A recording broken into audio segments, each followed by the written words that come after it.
Hello out there in YouTube land. Author Mark Allen Gunnels here again. In my last video, I started a series where I am going through and reading some of the really old poetry that I wrote back in junior high and high school. I will be 50 years old this year, so this is some ancient history I'm digging up.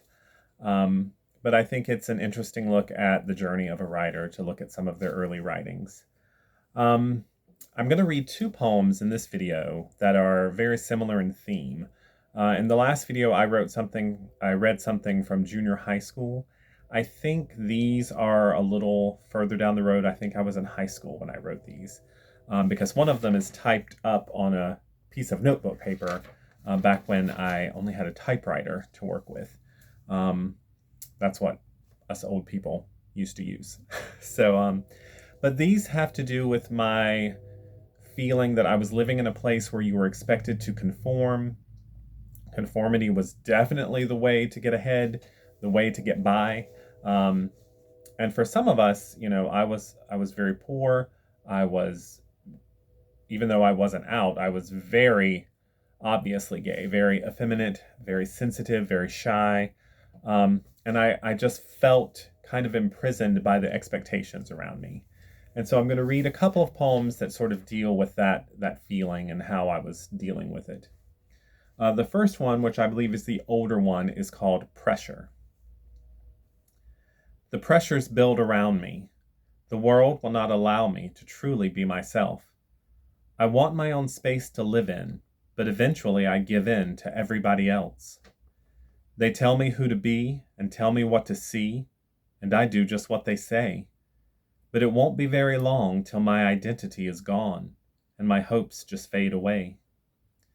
There's so much anticipation and so many expectations I'm trying to live up to. I do all that I can to be a better man, but I don't know what to do. I want to be myself, not anybody else, and go out on my own. But everyone's against me, and they try so hard to fence me till I'm under their control. In a world of endless masks, the individual cannot last. You either conform or die. I wish I could be me, but that's harder than it seems. So why even try?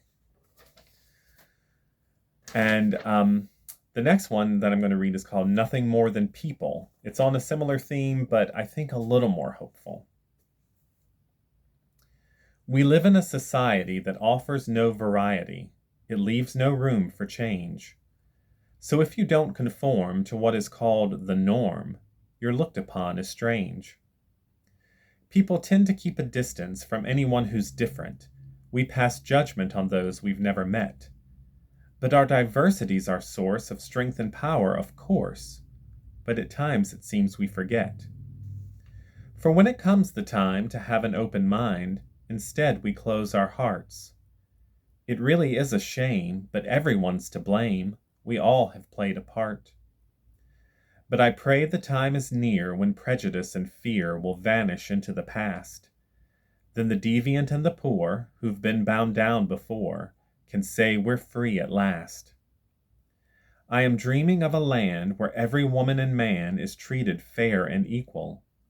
No matter what our race or what our sexual taste, we'll all be nothing more than people. This one, Nothing More Than People, I actually included in a novel I published several years back called Outcast. I had the main character be the author of that poem. But yeah, those are definitely representative of a certain time in my life when I wanted to push back against the conformity I felt was expected of me. And I didn't really know how to do it except putting my feelings down on paper.